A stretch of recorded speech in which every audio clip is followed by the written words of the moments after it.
Greetings, my friends. It is Dr. Jimmy at your service once again. Welcome back to my Conservatory of Doom. Oh, yes. And I have to have the air conditioner going today because it's been so bloody hot. And of course, the conservatory is designed to be warm because that's the whole concept. We have these glass and, of course, the greenhouse effect. It is like a greenhouse, but sort of a half greenhouse. It's not all the way around, but just partially. That's the difference between a conservatory and a greenhouse. Thus, we can have some plants in here if we want to, and they'll enjoy the warm temperature. But when it's 90 freaking degree, actually 97 today, without the air conditioner, if the door to the main house is shut off, then all of a sudden it's like 112 degrees in here, and I would cook like an egg. Sort of like the egg in the Scary Tales house last year. Oh, yes. So, it's been incredibly hot lately in this month of May, which is nearly, pardon me, nearly done. Today is Thursday, May 30th, 2019.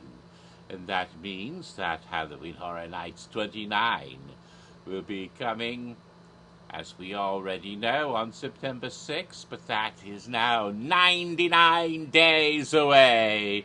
We're less than 100 days to Horror Nights. If you want to get really technical, you can also think of it as 3 months and 1 week exactly, because 1 week from today will be June 6th, so 3 months and a week. Or it will be 14 weeks and 1 day. 99 days. That's fun. Like the Luftballons. There's 99 Luftballons. Yes, from the old song. Why did I think of that? Because I'm old and remember the 80s. That's why. But the 80s are important in Horror Nights, especially nowadays when so many horror movies are associated with that time period. We're going back to 1984 and Stranger Things this year. But this isn't about that. That was the last video, the one I made 4 damn weeks ago. Yes, 28 days ago. On March 2nd, I made the video, and I haven't made one since. I'm sorry. I'm so behind. Oh, dear. Yes. Halloween Horror Nights is coming quicker and quicker, only 99 days. And everything in the preparatory period, this preparation time for Horror Nights, everything's coming faster and earlier this year than ever before, except my damn videos, which are so awful late. 4 weeks ago, I gave a video about the announcement for the first haunted house in Orlando and the first haunted maze in Hollywood. And, of course, I was already quite late when I gave that video. I think it was about a month after that had come out. And now, my God, the second announcement, not just that, they've announced 3 additional haunted houses in Orlando, and they've announced 2 more mazes and a scare zone in Hollywood. And I haven't even got to the next one yet until now. Oh, and I apologize for being so slow, and I'll try to make up for it as quickly as I can. But first, the T-shirt of today. And this is one I particularly am pleased to show you. This is a T-shirt, a fan-made Horror Nights T-shirt, but what a fan and what a professional job she does. Take a look. Yes, there's Jack the Clown on the box cover of a cereal called Jack's Carnage Crunch. Yes, every single one has blood flecks and, oh yes, a free body part in every box. What fun, if only there were really such serial killer cereals for us to enjoy. But you can enjoy the T-shirts. Yes, Shelby Dedham, wonderful person, and unique style of art, which is sort of like the artwork you'd expect from an artist who had worked for Disney and then went over to Universal and became a scare actor sometimes, because that's exactly what we're talking about. Oh, imagine that. Oh, yes. And remarkable work. And I hope you've heard of her, because her work is wonderful. And if you go to the conventions like recent MegaCon, and I'm sure she'll be at some of the other conventions this year if she doesn't have to leave town and go back to Oregon or somewhere, but if she's able to stay around, she's likely to be selling artwork here again. And last year at Horror Nights, every week there was a new print of Shelby's work, and some really big ones if you wanted to buy a very special one for a larger amount of money, and they sold out very quickly. I have several of her prints here, but I'm not going to pull them out at the moment, but I will use them as visual aids for later videos if I ever get to 2018. Wonderful artwork, marvelous, sold at the event last year, tying her into the event in a way. And she's done T-shirts, of course, including cast shirts for haunted houses and scare zones and such, but also shirts like the one I'm wearing right now, a whole series of shirts featuring Horror Night icons as cereal boxes, and other wonderful shirts. And you can find her work at, I think her store is under the name Wendy Guts. That's WENDIGUTZ.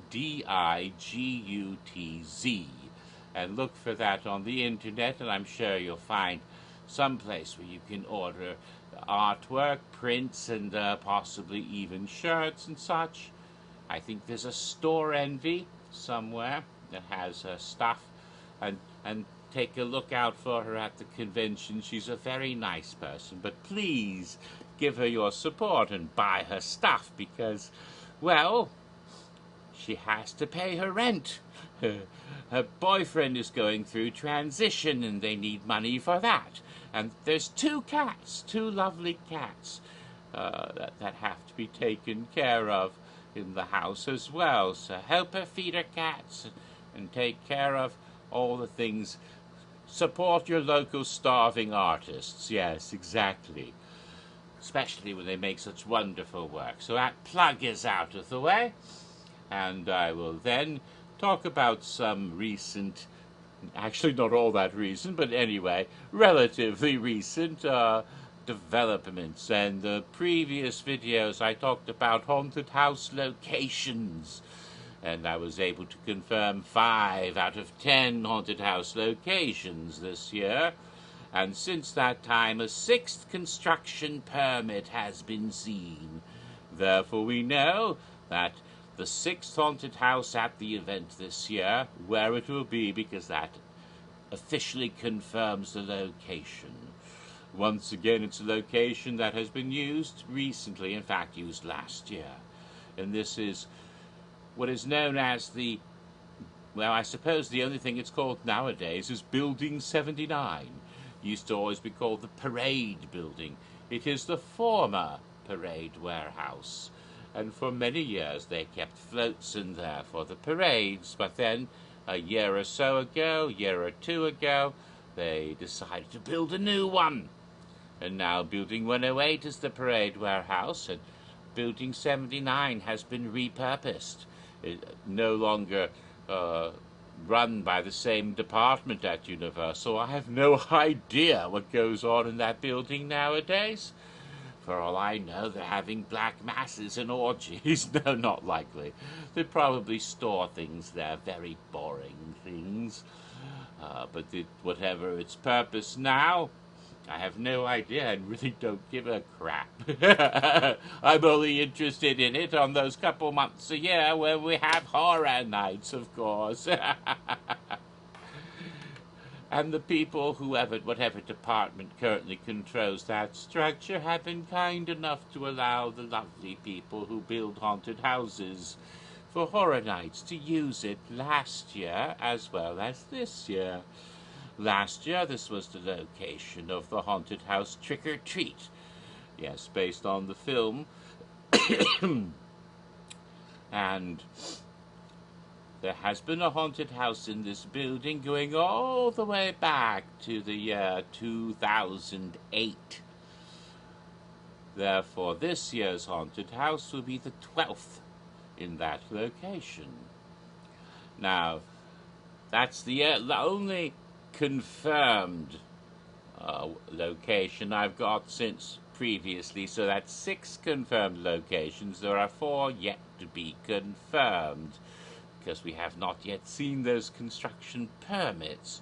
I'm sure they'll pop up shortly, as it's getting closer to summer. Indeed, tomorrow's the last day of May. It could pop up at any moment. It may have already done so, and I just haven't been aware of it yet. But at any rate, I can near confirm another one. There's no official permit. It's not official yet. I want to make that clear. But it's a very high indicator that another house will be going in this location. You're probably familiar if you go to Universal Studios Florida, and if you don't, why are you watching a video about Horror Nights? At any rate, you're probably familiar with an attraction called Shrek 4D. Not 3D, but 4D. Because it's not only the dimensions of the 3D movie, but olfactory and tactile dimensions as well, yes. You will get wet, you will smell things, yes, that sort of thing. Things will bounce and move a bit. Yes, the Shrek 4D attraction's been around for quite a bit at Universal Studios Florida. But when that was built, replacing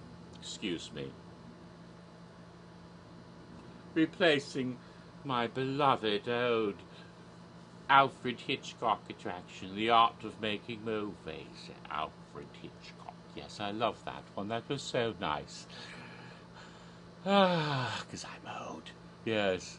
Well, Shrek 4D took over that spot, but they put in some redundancies, because then frequently in theme parks, when you're going to have a huge attraction, or you expect to have a lot of traffic and a lot of anticipation, a lot of people coming to see the attraction, and you expect it's going to do well, you put in redundancies. And so there are 2 separate Shrek theaters in the building. I think there's even 2 pre-show rooms and setups for. So that way, of course, you cut down on the queue wait time considerably. Because if you have them going in 2 different things, and you don't have the guests just going into them, it splits it up and you cut down the queue wait, especially during times of peak park population. How alliterative, yes. When you have a high guest attendance at certain times of year, and it's very convenient then to cut down the queue wait for the people who don't want to be standing online sweating and smelling like they do in the height of summer. But a few years back, I think only a couple years ago, I think 2016 was when it started, they began to use the second Shrek Theater as a location for haunted houses. This was about the time they lost one of the other locations. They needed to find another place to stick a house. And so the Shrek Secondary Theater started to be used. Now, no construction permit yet. The indicator, however, is what I've heard. I've gotten word from people in the park, and it's people visiting the park as guests, not any workers, but they noticed this, and they let it be known that they have closed the second Shrek Theater temporarily. That has now shut down, and this happened only about, I think, 2 weeks ago, maybe a week and a half, at any rate in late May. And so it is still late May, but not as late as it is now in May, yes. And I can't think of any darn good reason for them to shut down the second Shrek Theater, as it is approaching June. In fact, It was at the time I heard it was closing. That was when it was coming up to the Memorial Day weekend. And you know, that is seen as the beginning of summer and the time when attendance starts to rise and rise and rise, as the temperatures do as well. And soon there'll be huge crowds. So you shut down the secondary theatre now, when the lines will start to get busier. There's only one good reason to do that. Because you have to, so that you can build a haunted house in there for Horror Nights in the autumn, and have to go in there and start building. That's the only reason I can think of. Now, though it hasn't been officially announced or confirmed through any permits, I have a very strong suspicion that that is what has happened, and we're likely to have another house there this year. All right, now that that's out of the way, we have to say hello, Lenny. Hello, Lenny, you good cat. Yes, that's a good cat. Yes, he's going to meow for everybody. Yes, that's a good kitty. Oh, the Lenny cat. Oh, the Lenny cat is a good cat. Pet, pet, pet, pet, pet. Pet, pet, pet, pet, pet. She likes the pettings. Oh, she's a little feisty today, but only in a sort of non-violent way. Lenny's not like Bob. She never claws or bites me at any time. She's just a sweetheart, aren't you, Lenny? You're a good kitty. Nice kitty. So, now we get to the announcement that was made. An announcement made, as I said. I didn't say when it was, yes. This announcement was made, and I'm reacting to it now, and it's terribly late, because the announcement was already made when I made the last video, but I hadn't got to it yet. The announcement was made on Friday 7 weeks ago, April 12th, 2019, more than a month and a half ago, and thank goodness it's only Thursday, because if it was tomorrow I was doing this, it would be 7 weeks ago. So yes, Friday, 7 weeks ago, that is 7 weeks from tomorrow, or 7 weeks before tomorrow, whatever you want to. In other words, 48 days. 48 days ago on April 12th, the announcement was made, and what was announced was the second haunted house for Universal Orlando Halloween Horror Nights 29, which will be held at Universal Studios, Florida, beginning in 99 days on Friday, September 6th, the evening of Friday, September 6th. And announced on that day, 48 years, well, not 48 years ago, but gosh, it's been so slow in getting these done. 48 days ago was the second haunted house for the event, and the first original house that was announced this year. Yes, we frequently have IP houses that are based on films or television programs, and original houses which are pure original concepts that from the imaginations of art and design. And so we have this two different type of house. They've been categorized mainly by the fans as IPs and originals. If you recall last year, for the very first time, we had 10 haunted houses, and 5 of them were IPs and 5 of them were originals. And this year they've announced one IP, Stranger Things again, and the next announcement was an original. And once again, it looks like maybe they're doing the same thing. In fact, some people have a list of houses that have been rumored, and I don't know if they've gotten leaked information, but it seems likely, because so far, since announcements have been made, and a few more have been made since then, so far everything matches up. They're 4 for 4 as of right now, so maybe they did hear something from somebody. I cannot speak to the veracity of any such rumors, because I don't do that sort of thing anymore.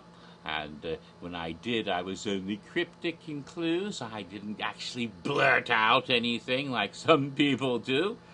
But if you want to know what's going to be at the event, there are people who will tell you what they think will be happening.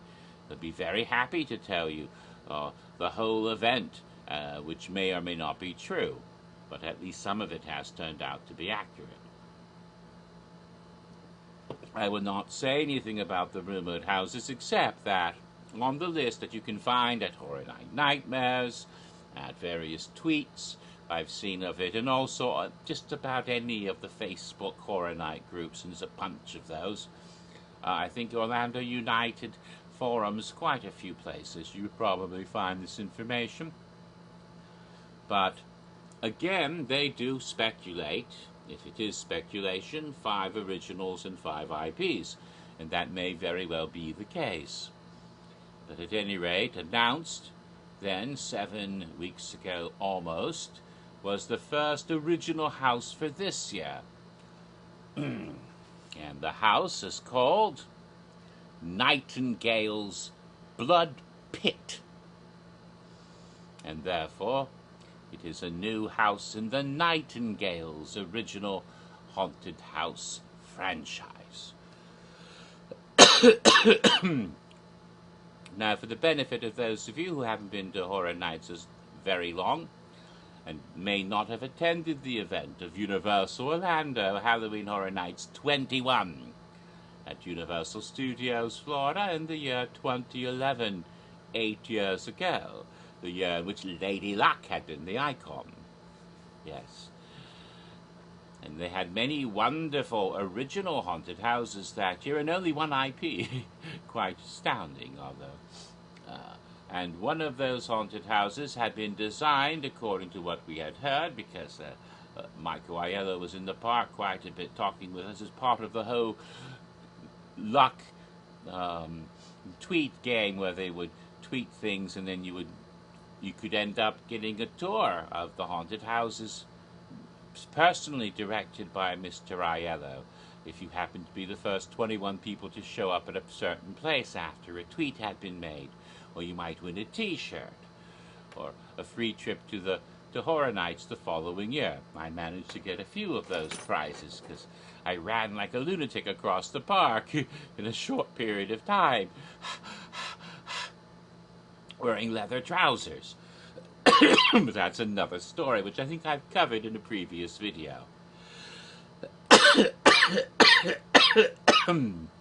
But back then, one of the original haunted houses was called Nightingales Blood Prey, and that was the first house in this franchise.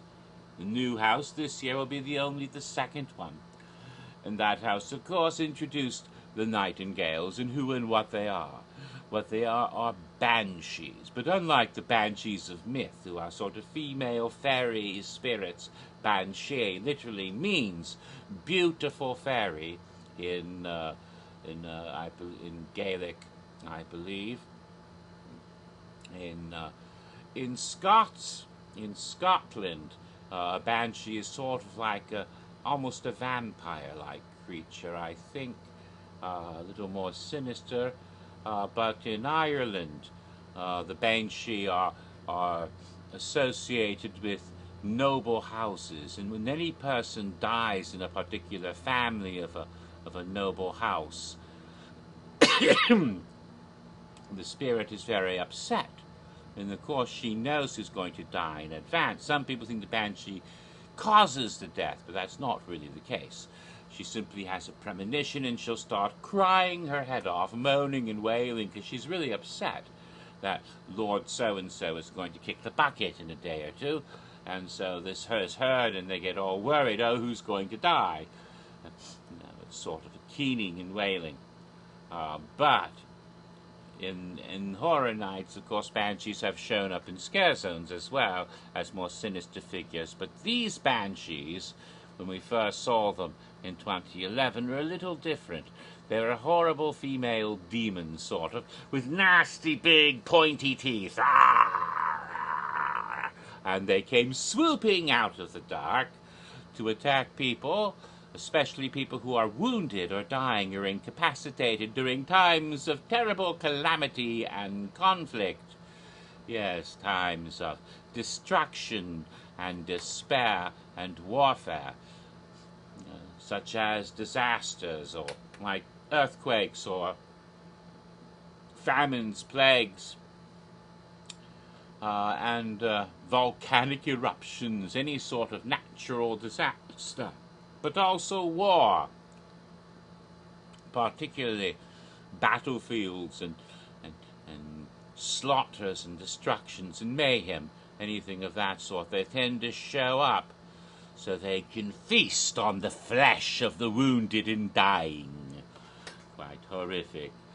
That first house, Nightingale blood, they preyed upon wounded soldiers in the trenches and field hospitals of the Great War, World War I. And the name Nightingale was taken because they disguised themselves. They're not silly. They know that humans have a tendency to, when they see evil supernatural creatures, they grab some torches and pitchforks and go, storm the castle, and, wooden stakes and burnings and beatings and silver bullets and, every Universal Classic monster knows that story. Oh, the peasants with the torches, that's how it always ends up. Oh, the Nightingales are a little too smart for that. They have a way of surviving. They're very clever. First of all, they don't just walk into town and start eating people. They go to places where people are expected to die anyway, like those wars and calamities. That way they can stay under the low key. Yeah, they stay under the radar. They're sneaky. And that way, anybody gets killed and eaten, they just chalk it up to, whatever was killing people anyway. I mean, this is a battlefield. People are going to die, get blown up by bombs, and get shot up by machine guns, and gassed, and all sorts of other horrors that began in World War I, when they learned to make nastier weapons to cause nastier and larger deaths in greater numbers. Technology, you're a bitch. But they they know to show up there and to feast then on people already going to die. See, that way no one figures out what they're up to, and furthermore, to be even more sneaky, they disguise themselves, and in this case they disguise themselves as the nurses in the field hospital. Primarily Red Cross nurses, which made it rather incongruous in the little uniforms with the white and the aprons with the big Red Cross on it. Oh my goodness. You wouldn't expect that to be that symbol of healthcare and charity to be worn by a monster that's going to eat your flesh. Sinister and deadly, they lull you into a false sense of security, nom nom nom, before they devour you. I had to move my fizzy drink away from where the cat's tail was lashing. Might get splash on my keyboard. You silly Lenny cat. Oh, you're a good cat. Oh, you little pussums. And stop knocking things about with your tail. Silly cat. Oh, she wants attention. I'm not paying attention to the cat because I'm talking to you. Oh, anyway, where was I? Oh, yes. So that's the Nightingale's modus operandi. And of course, from the moment they first appeared, we heard from Aiello and others, as I had said, he said, the idea behind the Nightingales, and T.J. Mannarino also talked about this when I had a chance to speak to him that year. They both said, yes, the whole idea of the Nightingales was that this would be a franchise. This is an idea for a new franchise. Because they weren't interested in doing IPs so much at that time. Irony. 1 year later, IPs kind of took over for a while and still dominate. But at that time, they were still plotting that, a thing happened that changed everything. It's called Comcast buying the company that you work for. But when it at the time, though, their idea was, Orlando was going to do more original houses and Hollywood can do more IPs. Turned out that after that it sort of changed and we know what it's like now, but that was still the idea then in 2011. But they needed new franchises. There had been known franchises been enormously popular, like the Body Collectors in Psychoscarapy. Ooh. And they had had houses the year before in 2010.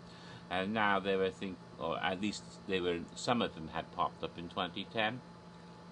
Psychoscarapy had, but they wanted to go beyond that.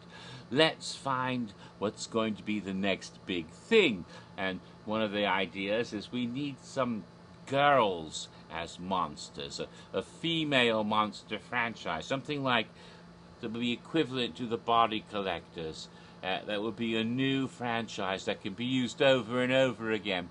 And they came up with an idea that had infinite potential. The Nightingales are attracted to times of conflict and calamity. And oh my God, let's look at human history. From the dawn of time till the far distant future, there will be wars and conflicts and calamities and disasters. You can put these ladies anywhere, and every time it'll be different. World War I one year, what would be the next time? And there was speculation, of course, because we saw that. The fans saw that. Yes, we could have Nightingales at World War II next time, or maybe in the Civil War, or maybe in the Old West with cowboys, or maybe they'll put them in a different, in some other battle. There's been wars throughout time. Middle Ages, knights in armor, we could have that. Oh, samurai Nightingales in Japan, like a Kurosawa movie. Oh, that would be fun. And I even speculated in an April Fool's video of all things, Nightingales in outer space, fighting against plague doctors. That was a joke I made up, but I thought, yeah, why not? We can put them in the future. Nightingales Space Wars. It could be. Who knows? Such a potential. It could be anywhere, any time. And so, over the years, year after year, there was speculation. Will the Nightingales return? And if they do, when and where will they be? We had them in World War I, in, I believe, France, in the trenches of battle-torn Europe, probably in France, and with some German and British troops. What's going to happen this time, or next time? When will they come back? In the speculation almost every single year. But they never really came back, except for one little brief pop-up appearance in 2015 at Halloween Horror Nights 25, which was and I might have mentioned that in a video because I'm still working on the history of 25. Oh dear. But when I talked about the house Jack Presents 25 Years of Monsters and Mayhem, I'm sure I mentioned that they brought the Nightingales back in the little scenes that incorporated some of the imagery from the first house in 2011 and a house called Gothic from another year of Horror Nights, which was also set in France. And so we had a tank bursting into a cathedral, and then you had scenes from Nightingales as well as scenes from Gothic as you went through. Almost, but not quite, a mash-up. But they were still the World War I nurse Nightingales from the previous house. They hadn't explored the potential yet, and that was just a little retrospective moment in a retrospective house of the best hits of Horror Nights up to that point. So we haven't really had them back for their next big go until now. And we were wondering, when are they going to come back and where will they be? And the answer is now, this year. And where? Well, all roads lead to Rome. It turns out that this year's haunted house will be a prequel, not a sequel, as it takes place way back before World War I. It takes place centuries, perhaps even millennia ago, in the time of the Roman Empire, probably more than a millennia ago, because I'm fairly certain it takes place BCE, possibly in the Common Era, they still had gladiators for quite a while before Rome became totally Christian, but probably then only the very early part of but that would still be more than 1,000 years ago. Yes, so yes, millennia ago in ancient Rome, in the gladiator arenas, that's the pit of blood pit, and in the gladiators arena, the Nightingales will show up. I don't think they'll be dressed as World War I nurses anymore. What will they be dressed as? Vestal virgins, perhaps? Whatever they are, they'll show up to deal with gladiators who have been involved in combat in the arenas, and possibly other victims as well, because there are all sorts of things people like to do in the arenas, like throw Christians to lions. Hey, maybe the martyrs are actually nightingales, and they'll have the crosses, and then kitty comes to bite them, and they get on the back of the kitty and go eat some gladiators. That's just my bizarre thought. I don't think they're going to go there, but you might have them in the Colosseum or someplace like that. Now, the storyline that I've heard about, some of it was on a blog, and there was no video for this one when it was announced, but they had some information on a blog. But I've also heard some other information from people, and I don't know how accurate it is, but what I've been told is that this takes place during a horrific drought. The worst drought in Roman history or something, and the emperor at the time is like, oh, I will appeal to Jupiter and the other gods by Jove. Yes, appeal to Jove, Jupiter, same fellow, by having sacrifice, that is, I'll have my gladiators fight to the death, and their blood will appease the gods, and they'll make it rain again, hopefully. And so the battling must not stop, and they're in there, and they continue to gladiate for quite a while, until finally, just as the rain starts to fall, oh my goodness, that's when the Nightingales show up. And then the real fun begins. Nom, nom, nom. Sounds like a lot of fun. There's been enormous anticipation in the Horror Nights community about this. They're really excited and jazzed for this, and I am too. Oh, especially because, oh my goodness. So we're going to have gladiators fighting nightingales in the rain. We're going to have wet gladiators, just like...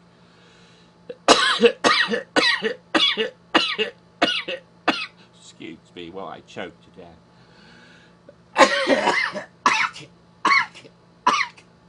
Oh, sorry about that. Oh, something went up the wrong pipe or something. All right, where was I? Oh dear, there's my lungs. Ew, ick, throw them over. All right. Yes, esophagus. I never saw such a gus before. Get out of there. Where was I? Oh, yes, just like that scene in the movie Pompeii with Kit Harington, Jon Snow. But before that, when he played a gladiator in the one scene, and he got all wet because of the rain. Wet gladiators are fun. Yes. So tell me, Joey, do you like movies about gladiators? Hell yeah, I do. Are you not entertained? Yes, exactly. Everybody loves a hot dude in a loincloth with a big sword. Ah, yes, of course. Entertained the Romans back in the day, and it'll entertain us now. Although I'm very suspicious. Now, I like to figure out what might have inspired the house a little bit, and I'm not saying anybody ripped anybody off, because that's not nice. No, I'm saying inspiration. And I think this inspiration from a television program that was on the Stars Network for a while called Spartacus, Blood in Sand or something like that. Spartacus, the television program a few years ago on Stars. Lots and lots of sex and violence, lots of fun. I liked it. Good program. And in Spartacus himself was a gladiator, and just like in the story for this house, the the general or the governor of whatever part of Rome he's in decides the gladiators are going to keep fighting because of a drought until the rain starts again. And Spartacus is fighting and fighting, and then he meets this one horrible gladiator. He's like a man-mountain, big hulking brute of a monster, and he shouldn't be able to defeat him, but he fights, and when he kills that other guy, against all odds, this huge hulking brute, the storm breaks, and Spartacus is hailed that somehow he caused this to happen by defeating this champion, and therefore he's hailed as Spartacus, bringer of rain. And that's what I thought of immediately when I heard about this. It just sounds similar in the story plot line to, except of course there were no Banshees showing up to eat everybody at that point in Spartacus, the movie, not Kirk Douglas. This is the television program that was on Stars. Which I highly recommend, and I would not be surprised if some people at Art and Design have seen the program and have incorporated some of these ideas, but not enough to be copyright infringement of any sort, no, but enough that it might be familiar. And I'm sure that every bloody Gladiator movie that's ever been made, from Steve Reeves' movies, yes, Frankenfurter. You want to be visual, but not too abysmal. Yes, exactly. Hercules, those old movies, all the way through all the various barbarians and Arnold Schwarzenegger as Conan, but especially movies like Demetrius and the Gladiators, and Ben-Hur, of course, and his sister Ben-Him, and shouldn't we switch? But then we'd be Ben Gay, and I can get away with that joke, even though I stole it from some old comedians in the 70s. Nevertheless, I can get away with that because, you know, it's like, I can say that, but you can't. Those are the rules. Anyway, yes, Ben-Hur, all the various Gladiator movies. Everybody loves Gladiator movies. Peplum, some people call them. Very pompous critics who might call them peplums, and no one else knows what that word means. Look it up. You'll see what I mean. Oh, yes. Oh, why is the cat lying? It's hot in here. That's why you're lying on the floor. Silly cat. Oh, so lots of high anticipation. I'm very excited about this one. We finally have our Nightingales back after all this time. And of course, they may return again someday. You know, next year is a retrospective year, probably 2020. They might come back to play again, but let's not just have them in the same scenes. Let's put them somewhere else, you know. Put them in, you know, in like Bill and Ted. They can travel through time and space and show up anywhere. They might be, you know, in the Middle Ages with royal ugly dudes, or they might be, you know, in South America with Mayans, or the Aztecs, King of the Sun kind of thing. It's like Westworld, you know. You can go from one land to the other, just like a theme park, and go through. The Nightingales might pop around anywhere. Who knows where they'll show up next? Lots of fun. Oh, let's see. Did I have anything else to say about the upcoming house, except how much I'm anticipating it? I don't think so. Trying to recall if there was anything else. I think that pretty much covers it. Where will it be located? Well, I would expect the soundstage. The first one had been in, I think, one of the two houses in a soundstage, which was probably either 24, or actually I can tell you exactly, because I have this book here where I've got, this isn't the right book, but I have one here where I have actually obsessively listed all the haunted houses from Fright Nights up till last year and where they were located. And I can tell you that there have been 169, dude, haunted houses at Horror Nights since the first Dungeon of Terror. And and let's see. So we go to 2011. And Nightingales Blood Prey was in Soundstage 23, which hasn't been used very much after that. Maybe one of the last times it was used. Maybe the last time it was used. Nowadays, they use Soundstage 24 for the past several years when they want to have two houses share a soundstage. And that's what they did in 2011. Nightingales Blood Prey was in Soundstage 23, sharing it with The Thing, which was the only IP in 2011. So they had those two in that soundstage. So you'd expect it would be in a soundstage this year.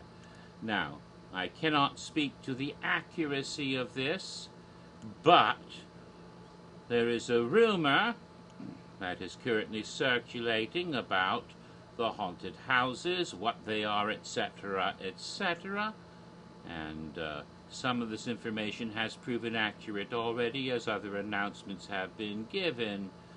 But, and let's see, I had this. I'm not going to show anything to you because, of course, I don't want to share. I don't want to spread these rumors that have already been circulated. If you want to find out, you know where to look. And you could find all this information. But I am going to look up to see what was said here. Yes. Because we already know the house was announced. But it is rumored to be in one of the World Expo warehouses. That is the Sprung Tents. I believe it's rumored to be in Sprung Tent 1. Which is where last year Dead Exposure Patient 0 was located. If you went to the event last year, now you've got an idea where Nightingale's Blood Pit is supposed to be. I do not know if that is accurate. That's not where I would expect this house to be. I would think a soundstage, but then again, it might work quite well. In the many years have gone by since houses in the tents have proven to be quite good. In fact, last year's houses were excellent.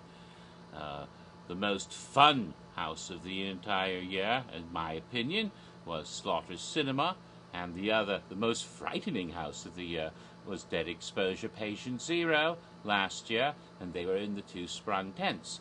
So, we will see if that is where they'll be located. But again, I don't know for certain, but that's what the current rumor is. All right. There's one more thing I want to say about Nightingale's Blood Pit.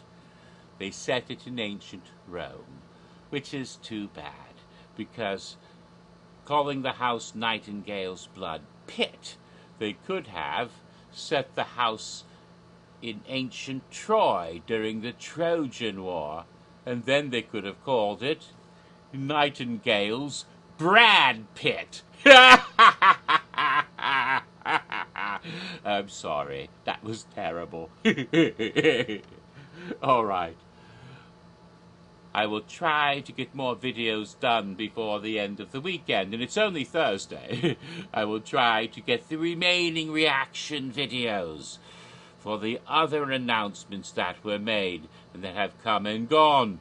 Announcements for a video then will be for the second haunted maze in Hollywood and the scare zone accompanying it. A video for the third haunted house in Orlando and a third haunted maze in Hollywood that were announced on the same day, which have some interesting similarities in IP, and then, but not identical, no. And then, of course, you know what I'm talking about. It's already been announced. Yes. And, of course, a video for the most recent announcement of the second original house in Orlando, which has garnered some controversy, and I'll deal with that as well. If